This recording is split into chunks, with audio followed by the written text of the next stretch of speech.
Coming to you from high atop a carved monument looking out over all of America and the world, it's the Mount Rushmore podcast. We are Jeff and Richard and Michael. And we are proud to be a top 4 ranking podcast. And I don't mean that from a popularity standpoint. I mean, we are a podcast where we rank the top 4 of any given topic. And this episode, the topic is the Mount Rushmore of Thieves. Whose choice was this?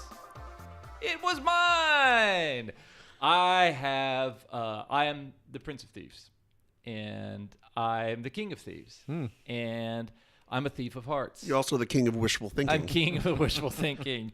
I live fascinated with people who have the audacity to go out and take something that isn't rightfully theirs, and therefore I chose this topic. And which of you gents wants to jump into the fray and start off with it? I'll do it. Michael, go for it. What's your first choice in the Mount Rushmore of Thieves? I have 4 categories this week. Whoa. Bringing back an old school thing from way back in 2018. I categorically deny that you did that ever before. My 4 categories are robber, gentleman thief, cat burglar, and a team of thieves. Ooh, I love it. And the first one under robber is Mr. Robin Hood. Oh, Robin Hood. Ooh, my. Legendary British folk hero. Mm-hmm. Okay. man about town. Man. The great thing about the Robin Hood character and myth. Wait, who's Rob the Robin Hood? Okay, sorry. The great thing about Robin Hood, the character, the mythological person, maybe there's some roots in that there was a real Robin Hood, is that He was a fox, right?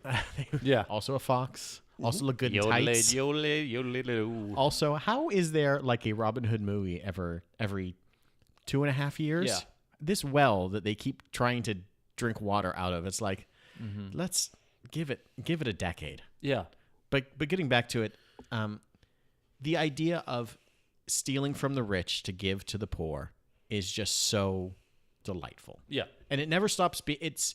It's all about like working class versus the royalty. It's taking from the people that have been taking too much for too long and righting these wrongs. And like the original, so it's often that like the legend of Robin Hood is kind of lost within like kind of a filmic universe with him coming, the legend has it, or the original stories have him coming back from the Crusades and trying to overthrow the evil Prince John, who is not the real king, the phony king of England versus, I can't remember who the real king was. It was Richard. King Richard, thank you. Who is yet to return. So there's this imposter on the throne. So there's a lot of like just righting wrongs. Yeah. And to do that within like within the bag of, or within like a character of a thief is strange because you don't often, when a thief steals from someone poor, it's horrible. If someone's held up by gunpoint or you're carjacked or whatever, like that is like a tragic story. When the rich get taken, it's like, shouldn't have been so rich. And I think Robin Hood as just a general mythic character fills that kind of feeling inside all of us. It's like, well, you had it coming to you somehow. And especially when they steal from like evil rich. That's the worst kind of rich. Yeah.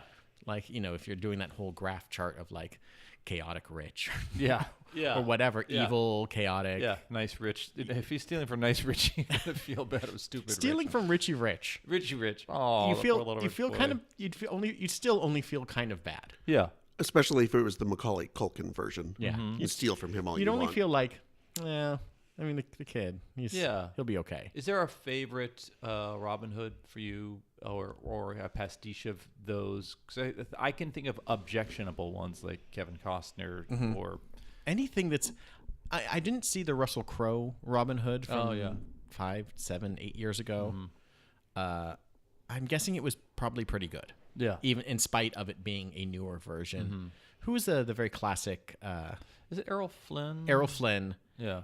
I think if you think of Robin Hood, that is your image of him in the tights and the swinging along with his merry men and all of that. But we a bunch of years ago, me and my friend Tim did a Disney bracket bracketology thing where we kind of ranked all of our favorite Disney movies and then put it out to people to vote through like Facebook, through like a Facebook group. Yeah.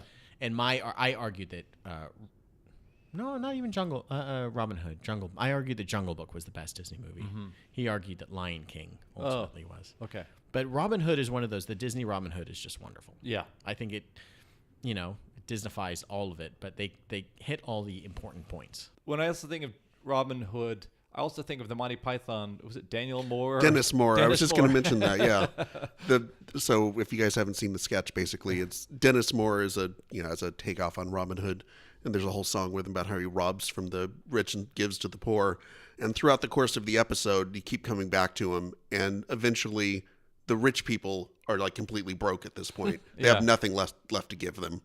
And he goes back to the poor people who now have like jewels and everything stacked up all over the place.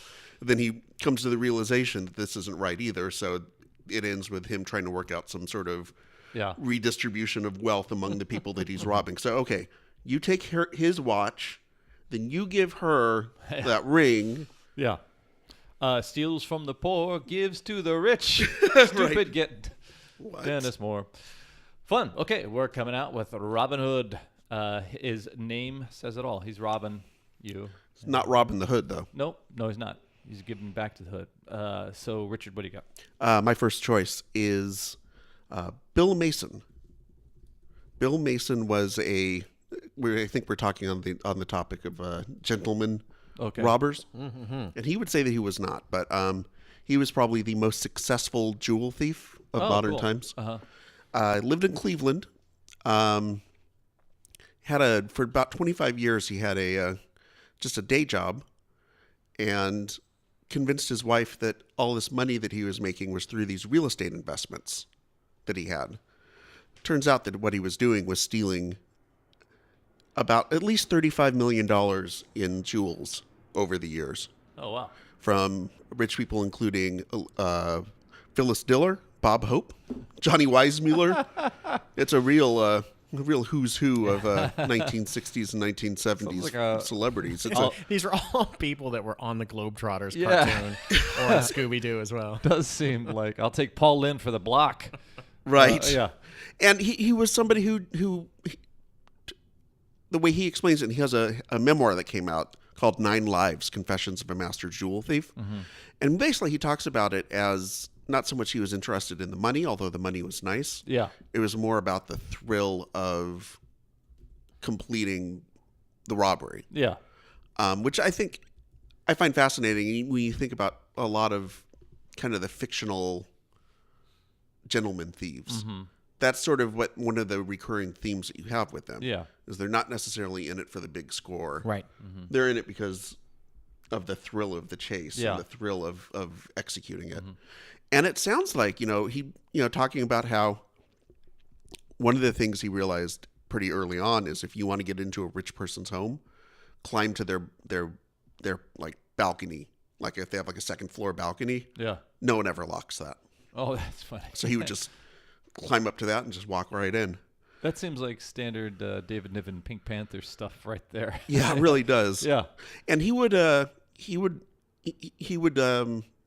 get the like Palm Beach newspapers to find out who the rich people were and if they were talking about them planning any trips. Oh, wow. So he would know that they would be gone. Mm-hmm. He would, stake out celebrities and get their timing of when they left and when they came, and whenever they were gone, he'd pop in. This guy sounds like kin to my next pick. Okay. But very interesting that I think we're along the same page. Yeah, and he lived like this total double life. First he was in Cleveland, and then he was in Florida, and that's when he robbed most of the famous people, because there's no famous people in Cleveland anymore. No. Now that LeBron's left.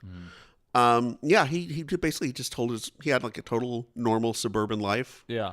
Took his kids to soccer games, and was married, and like I said, convinced his wife that all this money he was making from these investment deals and these real estate deals that he was making, and she never knew. Was he ever caught? Yeah, he was eventually caught. He got caught. I think they all get caught. Eventually, yeah. I love that he has. Yeah, through this investment deal, I got this Bob Hope diamond You know, Bob Hope bought some property yeah. for me and just gave me a necklace. I got this Phyllis Diller jewelry set. Yeah. What's your second one, Michael? Mine is a cat burglar known as the Super Thief. Known as Cat Burglar. That's Thief. her name. I love it. The Super Thief, Jack MacLean. He was a cat burglar in the 70s and 80s in Florida, and he stole upwards of around $133 million Right on. in jewels and money and property from people. But he was very meticulous. He never left any... he worked alone. He never left any fingerprints. Okay. If he broke in using an alarm, he'd reset the alarm back to its original setting, so it didn't look like anyone was there. And he was just this guy with this crazy IQ that was ultimately taken down because he worked with someone. On one job late in his career, his super thief cat burglar career. Hi, that person turned him in. My name is Stupid Thief. You want a partner? I'm not sure. So that person ratted on. Yeah. Wow. He was caught, and then, ultimately the gig, that's what ultimately happens with a lot of these people. You get a little sloppy, maybe not within the job itself, but with the people that you work with. Wow. He was the type of cat burglar that would leave notes for the police, though, too. Wow. There was one incident where he robbed a house that was right next to a police station and left a note that said something to the effect of, "Glad to see you guys are doing your job." Feels like something out of The Simpsons. Yeah, I was going to say Chief Wiggum just shows up. I can't believe that. But he went to jail and wrote a book called Super Thief. Oh, wow. And basically it was a book about how to protect yourself from people like me. Oh, I got to get this book. Which feels very much like, what was the Leonardo DiCaprio? The Catch Me If You Can. Catch Me If You Can, sort of. Yeah. The thief becomes the person that's helping out to stop people like him. Yes. It was one of our Borglum bag suggestions. Oh, was it? Really? Catch Me If You Can. Frank Abagnale Jr. Was that one of yours? No. No. But I know we talked about him in the past. Yeah. In terms of con men, so. Yeah. That's right, con men. Yeah, he was in that he stole money from banks, ultimately by beginning his thievery, forgery. The beginning as a forger of checks. So Frank Abagnale Jr. Forged checks, and he also one of the reasons that he pretended to be a pilot was that he needed to go to different places to mail the checks farther away from where they would take 2 days to mail to their location. So I appreciate the thief that's just in it just to steal money. Yeah. Yeah.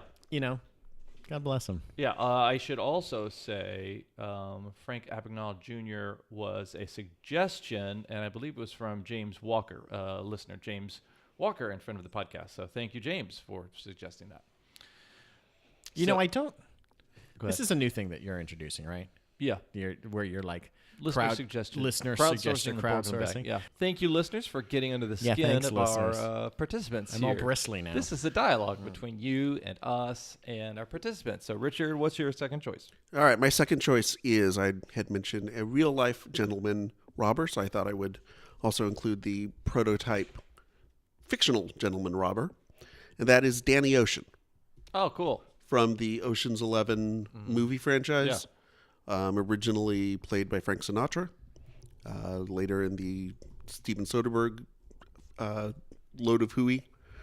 No, it's not really. They're actually good movies. Played by George Clooney. And you just can't have... First off, you're casting the coolest person in the 1960s as the coolest Las Vegas robber. Yeah. And then you get on to the 2000s and you're casting the coolest person alive, non-Barack Obama edition, as this totally cool guy. So you're going to get a totally cool with it, idealized gentleman robber. And I like both sets of movies. I actually really love the original Sinatra Rat Pack version. Partially because I'm just a whore for anything retro like that. Yeah. And I started thinking about all these different types of, Cary Grant into Catch a Thief, or, some of these other, the Thomas Crown Affair, things like that. Yeah. And I think I was attracted to Danny Ocean because I think he is that mix. We talked about, some of these gentleman robbers who are really in it more for the thrill. Yeah. And then you've got people who are really in it for the cash. And he's kind of a mix of the two. Yeah.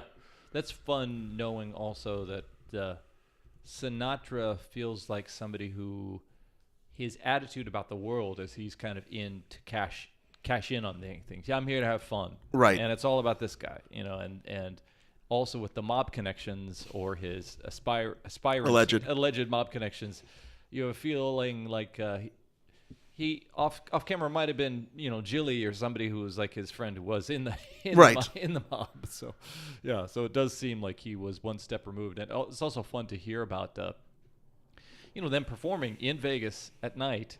Right, and then going off to make the movie during the day. Yeah, going to the movie of the day, and like they get one take tops, and the director, then Sinatra says, "I'm out of here." Yeah, film with Peter Lawford for a while. I'm out of here. I'm go gone, baby. Yeah.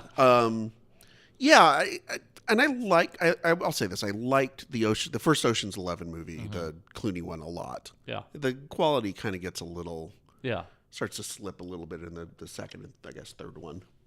I think I saw the first two. I didn't see the third one. I can't count that high. Yeah. That's true. Okay, we are at our halftime, and I want to invite you, listeners, to go on to iTunes, go on to Stitcher, go out to iHeartRadio, go out to Spotify, and listen to our past episodes and give us a rating wherein you give us the most of all the thing. If it's 10 hats, give us a 9.5 hat rating at least.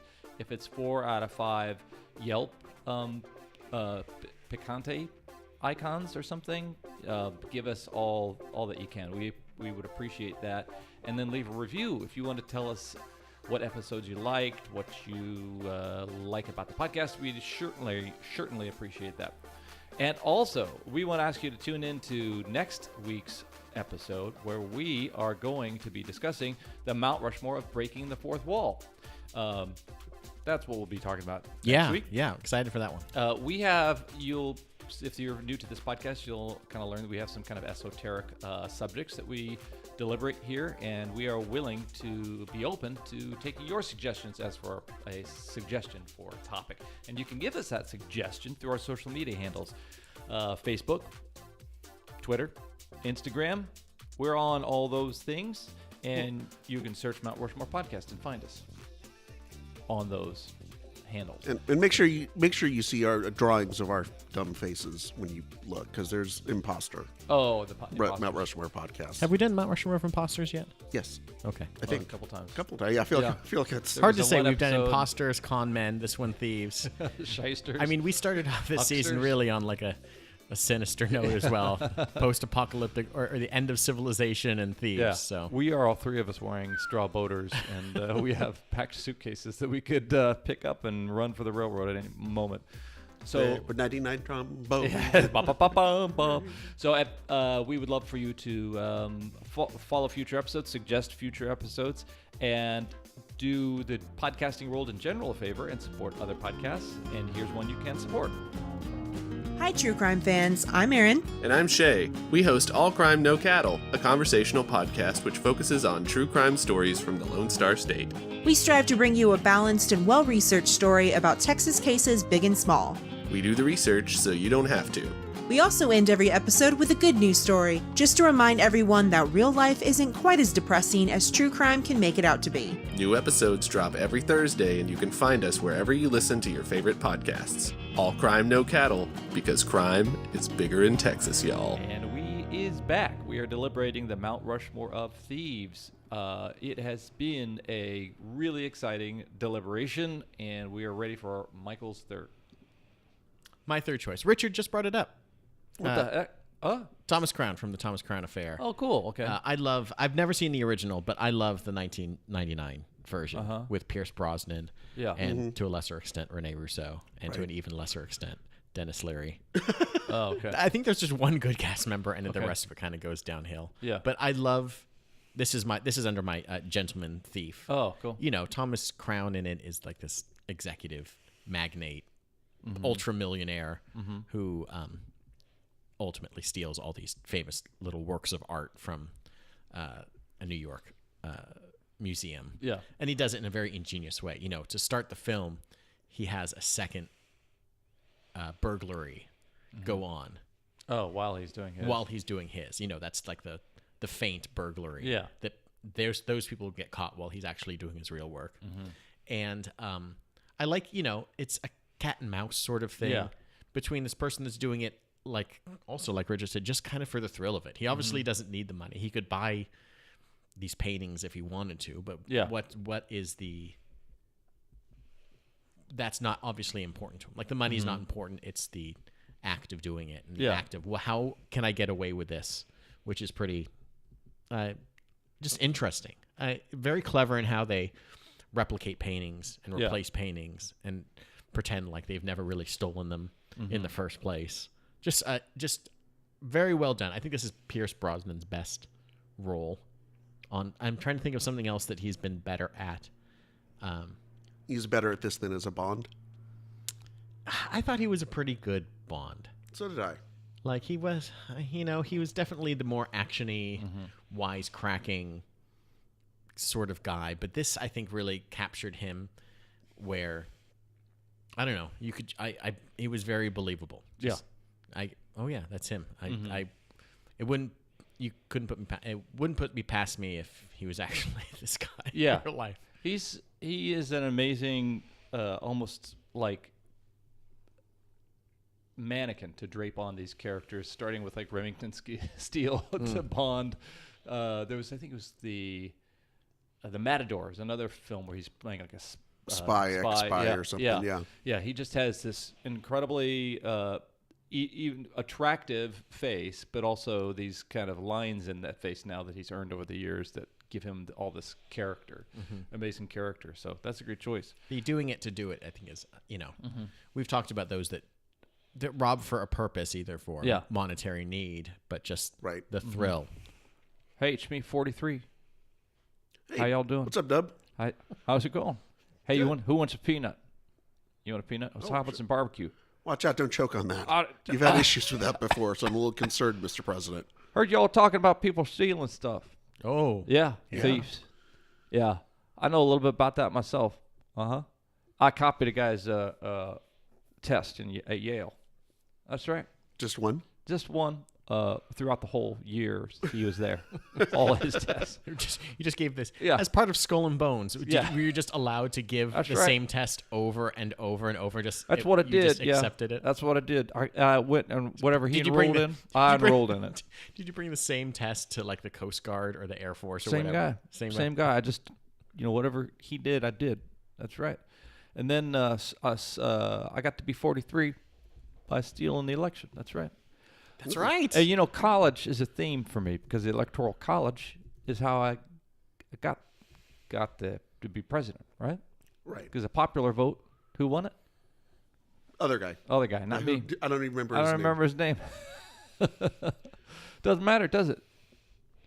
This is the best George W. Bush impersonation you're ever going to hear. It's A+. Spot on. A+. George, were you doing a George W. Bush? That's doing an impersonation. That's right. You were trying to do yourself, and you just have to. This is my real voice. Yeah, you wouldn't have got elected if you used your real voice. I've felt my whole life if I spoke how I actually spoke, people wouldn't take me seriously. It's not folksy. It's like something out of Mice and Men. Yeah, it's like a cartoon, like gorilla or something, or like a depressive shmoo or something like that. like a mushroom in a Bible story or something. Or Ralph Bashki. Yeah, Ralph mushroom character. So I talk like this. I gotta go. All right. Yeah. Adios. Peace out. I gotta paint some paintings. Hey guys, what's up? Hey Jeff. Hey Jeff, you just missed it. George W. Bush was doing a George W. Bush impersonation. It was wild. Wait, so on this podcast, we've had past presidents. I mean, I'm never here, but past presidents. But he's alive. Right. Yeah. Oh. It wasn't his ghost. Oh, I don't think. So it was an astral projection or something like that. I believe he went I think into it was like a actually him. deep meditative state, which is just his state generally when he was president. Just his eyes went blank all over. Dick Cheney took his hand out from behind him, stopped moving his do you hand. think the Dick Cheney of the Emperor Palpatine of Dick Cheney allowed him to be a Luke Skywalker force projection and be here? Do you think? Yes. Anyhow, okay. Hey, Mount Rushmore of vice presidents. We got to do that one. We'll write that down. Okay, what's your third, Richard? All right, my third choice is Ronnie Biggs, one of the conspirators and thieves from involved in the Great Train Robbery from 1963. Hey, that's my fourth pick. Just the entire team of thieves behind the great train robbery. Okay. I've just got the one, so I don't know if that counts as a shared. We might need a ruling on this from Jeff. Is that a? I think it's shared because they did the same thing. They did the same thing. Yeah. They're associated with that heist or with that robbery. So. Yeah, so in 1963, they robbed a Royal Mail train heading from Glasgow to London, and were able to steal 2.6 million pounds. Wow. Yeah. And several of the members got away with it and absconded to, at least Reynolds did, I know for sure, and went to Mexico. But Ronnie Biggs wound up getting caught and captured. Wound up getting sent to prison for supposed to be 30 years, I think. And Was he the one that escaped? he's the one that escaped a couple of years later, in 1965. He literally just put a rope ladder over a wall, or someone threw a rope ladder over a wall. Yeah. And he climbed the wall and just got in a van and got out. That's like in a Reese's commercial or something. Yeah, I know. Well, it's England. They don't have guns. What are they going to do? Hey, stop, or bang, bang, bang, bang. What are they going to do, you know? So he wound up going to Belgium, sent his wife a note to say, meet me in Paris. He went to Paris, had extensive plastic surgery to change the look of his face. Moved to Australia and lived there for several years and at one point he was living in Melbourne, working as a set constructor for one of their local TV stations. Oh, wow. And found out watching that station's news that police suspected that he was in Melbourne and that Interpol was after him. Oh, wow. Was on their way. So he hightails it out of there and goes to Brazil. And he winds up living in Brazil for something like 30 some odd years. So Ronnie Biggs winds up moving to Brazil, divorces his wife, marries a Brazilian woman. There's no extradition treaty between Brazil and England, which is why all the Nazis are still there, allegedly.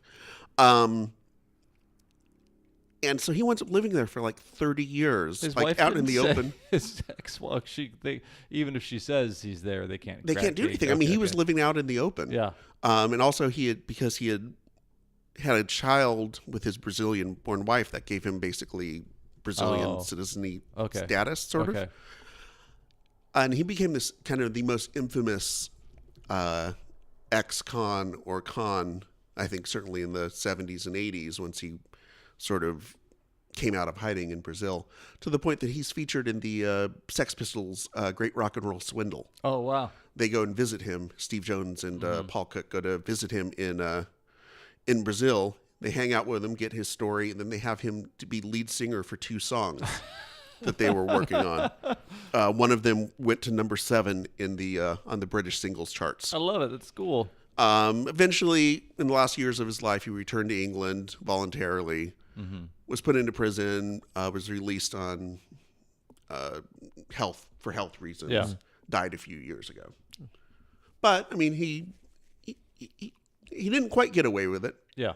but he was lived able a to good avoid the life. punishment. He certainly looked like he was living a good life in Brazil, and he sort of used his notoriety to his advantage, even though he completely screwed up his part of what he was supposed to do. They were supposed to, they were working with a retired, and maybe you have this in your section, but they were working with a retired train engineer who was supposed to at one point take the train and move it. But it turns out it was an electric train. He hadn't worked on a train in like 25 years. Yeah, He didn't realize that technology advances. Yeah, so he didn't know how. Turns out he didn't know how to work this train. Oh, God. So basically, the mastermind just told him and the train conductor, just go wait in the car, and they just sent him out to the car to go wait. Well, like they were kids who got in trouble. So Ronnie wasn't the train guy. Ronnie No, was no, the- Ronnie. okay. Ronnie was the guy who was supposed to be like Helping helping the with train. the Okay. train guy. Okay. Yeah. I love the actual robbery itself, where it was a disgruntled postal worker, which Yeah. you can start almost every story with Yeah. that, who kind of had this insider knowledge of how the money is moved and how Yeah. much money is moved. And, we talked about Ocean's 11, the Soderbergh movie earlier. Right. And the reason why this was so interesting or such a good heist was because there was a bank holiday that Monday. So the normal amount of money that is being carried on this train wasn't the 300,000 pounds. It was this 2.6 or 3 million pounds. It was like 10 times as much as a normal job, which reminds me of Ocean's 11, where they have to carry more money because it's a fight night. Oh, okay. So I love the real, the fictional version of this taking from a real event of like, oh, just wait until this, the pot's been increased a little bit. So he works with kind of a team of thieves, and the team was called the Southwest Gang. But the Southwest Gang, Sounds like they should be like a posse after them or something. Yeah. or they should get frequent flyer miles. Yeah. The Southwest Gang was not experienced with robbing trains. They only rob Adobe buildings with a Coco Pele. Okay. So they had to team up with the South Coast Raiders. Oh, wow. So two teams of, thieves kind of got together to perform this Wow. thing where they broke in. They ultimately moved one part of the train down another set of tracks. They jury-rigged some stoplights. So it's kind of like when Run DMC teamed with Aerosmith. It's Oh, the yeah. exact same thing. the I'm going to same look in my principle. notes. It is not that in any way. But they moved this money off, and they went into hiding. And what I love about the story is that they do the thing that everybody would do, normal people would do, is with all this tremendous amount of money, they sat down and played a game of Monopoly. Yes, Oh, with real money. With they real really money. did. They did the thing that people dream of. And ultimately, these pieces are in some sort of museum now. Oh, that's hilarious. And that's also one of the ways that their police were able to catch them because they were someone was supposed to burn down the barn or farm that they were living at, and the guy screwed it up and didn't do it, and they were able to lift fingerprints off the Monopoly pieces. That's part of the Oh, trouble, that's is there's too many pieces. There was like 15, 17, 18 people involved in this robbery, including the guy that you mentioned. Right. And all it takes is one person to screw it up. Yeah. That's why it's better to work alone if you're a thief. Yeah. Yeah, I can't. Pro tip, kids. I can't plan a brunch and have it kind of work flawlessly. So, it's amazing. This was a film, right? This was like, No, you're thinking of the 1970s Michael Crichton adapted book that was based on the 1800s Great Gold Robbery, which was another British train robbery that had Sean Connery and Donald Sutherland. Right. Great movie, great book. But that was based on another actual historical train robbery. So what we're saying is, if you are in England, rob a train. rob it. There's easy. a decent chance you can get away with it. Yeah. So, Richard, am I right that you will now tell us your last? I will tell you. I will tell you my last one, and her name is Carmen Sandiego. Oh my God! It was on my short list. Was it? Yeah. Loved this game growing up, and of course she was an international mastermind thief. Oh, I didn't know. I've never seen Carmen Sandiego, so I thought she was just like a travel figure or something like Travel she agent? would- Travel agent. Travel agent. Just had to figure out where she was. Yeah. No. Like, where's Waldo or something? No, when you play the game, you are a rookie Interpol agent. Oh. And I played it today, by the way, in prepping for this game. It's still fun. Is it? Okay. I mean, it's a little less fun now because originally the game came with like a world atlas, and you had to do the reset, like flip through pages and actually do the that's work to awful. find it. Yeah. Yeah, now I was just able to Google all of the clues. Yeah. This flag is red, white, and blue with a a 50, moon on it. 50 stars and 13 stripes. Yes, Where is Richard. that? Where is that one? Liberia. There you go. Yeah. So you're a rookie Interpol agent, and you are casing. You're trying to find Carmen Sandiego eventually, and members of her Vile, I think is what they were called, VILE, gang of international thieves who would steal things like the Staten Island Ferry or somehow the International Dateline. Oh. Or things like that. Yeah. The banks of the Nile. Concept thieves. Yeah. They're not after diamonds and jewels. It's like, can we steal the concept of happiness? Yeah. I It's don't kind know. of hipster. Yeah, they're basically dementors, Michael. I was as I was thinking about this one, I don't think I've ever played the game. Really? It just missed for me. It just Yeah, you might have been a little too young. growing up, I just didn't get it. And then by the time it was on like Nickelodeon as like a game show, I didn't have Nickelodeon. But I like Where in the world is Carmen Sandiego? Boom. I like that It was Rockapella that did the theme song. I just remember that. That's all I like that they had to create this really deep fictional backstory for this Carmen Sandiego character who was like an ex-member of Interpol who had gotten bored with the lifestyle and had to move on and created Vile. What was Vile. it? Vile. Yeah. In order to fulfill her own needs of like proving how smart she classic supervillain stuff. Yeah. Yeah. Stealing all the sushi from Japan. Not all of it. All of it. What are they gonna? What? With her team that included people like Hardly Worth It, Rob M. Blind, Ruth Less. They always had these pun names This on sounds it. like a first edit of a game your dad would come up with for like a slumber party or something like that. Right. This was the depth of this stuff. And These are the names on the cardboard tombstones my dad would put out on Halloween on our lawn. Here lies Lester Moore. Yeah. Died from the bullet of 44. No less, no more. Same thing. Yeah, that's about that level of yeah, writing. But a Latin villain. right. Yeah, it's got to be a Hispanic person. Of course. Yeah. I just remember that as a kid, when this came out, I was 9, so this probably would have been fourth or fifth grade. I used to go over to a teacher's classroom right after school, my friend and I. And this is not going to get sexy at all, by the way. And we would play that she had the game on on her class computer. Yeah. And she would let us come by and play the game while she was grading tests or whatever. Yeah. And so we would just spend hours there just Wow. looking up facts about Nepal or Portugal or something like that. Yeah. I'm still pretty good at IDing matching flags to countries. Oh, is that cool? Just Because from of this that. game. Yeah. Yeah. So it was educational for me, and it was a lot of fun. It was like the first video game I remember being like a real educational type video game that was fun. That wasn't like you're shooting numbers. It's math wars. Yeah. Something dumb like that. Yeah. Well, right on. Cool. So those are all great choices, and we flirted with. That is right. Since didn't we both great train Oh robber. yeah, you're right. You robbed his. I robbed his pick, opportunity, yeah. But he did illuminate a little bit more of the robbery.